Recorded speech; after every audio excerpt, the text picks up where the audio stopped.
earlier, making its first of what will be at least a couple more landfalls here in the island Youth, an island south of Cuba, right there. The bulk of the storm, as a matter of fact, the core of that, right on top of that at the moment. Likely to come off of that, another landfall in Cuba, and then of course another one at least here in southeast or south central Louisiana over the next couple of days. So, same basic theme that I've been talking about for the past couple of days. If this stayed weakened disorganized up to Cuba, you would lean on the lower end of the scale by landfall near us. This is now a hurricane as it heads over Cuba. I think the core stays intact. I think you're looking at that rapid intensification process as we go into the Gulf of Mexico. There's your latest coordinates here as of a little while ago.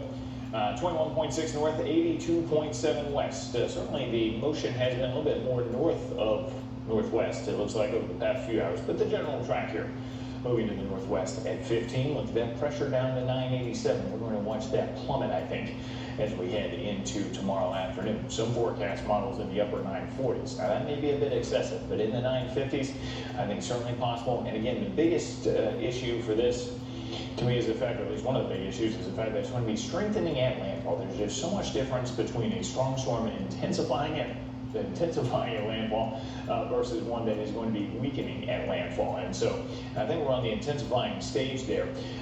Hurricane Sarah's last forecast was a category 3 at 120 miles per hour coming in on Sunday evening. Of course, the next track up there will be at 4 this afternoon.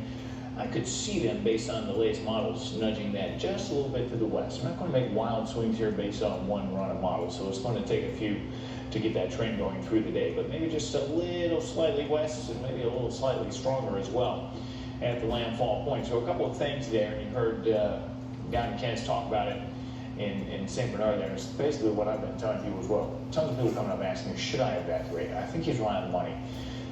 You know, if you don't want to be without power for potentially 6 to 10 days, maybe longer, we all know that there's no way to know how long that will last. Some people get power back on in 2 days, some people get power back on in 2 weeks. So if you don't want to deal with that, at least in the short term, it may be something that you want to think about heading somewhere else. If you have medical issues, if you're somebody that's going to need electricity because of medical issues, you may want to think about heading somewhere else, because I don't think this is a storm that necessarily comes in and just wipes out the area with just tremendous storm surge, but the power outage situation is something you have to look at. Obviously, there's no way to forecast if a tree falls on somebody's house or if a tornado pops up and damages your house, but the potential is there for that, certainly. And then also, if you're in an area, especially on the western side of the area, if I was to say over the next 24 hours or so, you're going to get 15 inches of rain. If that floods your house, or floods a river that would then flood your house, then you also need to think about that. Those are just sort of the localized things. You're not going to get mandatory evacuation inside the levee system, but you have to, pay attention to your own specific situations out there. 7 to 11 feet, as you heard them talking about in that press conference, along the Gulf, along the coast outside the levee system. 4 to 6 feet here along Lake Pontchartrain. We're going to be dealing with some high water levels along the lake, no question about that. That latest GFS model, take a look at what it does here with these wind gusts near Homa.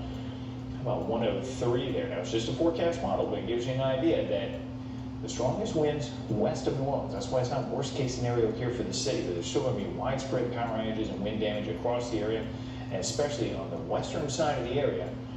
Big time issues with that wind as it moves inland. We'll come back, continue to take a look at some local press conferences, more details on Ida coming up. Hope you stay with us on WGNO.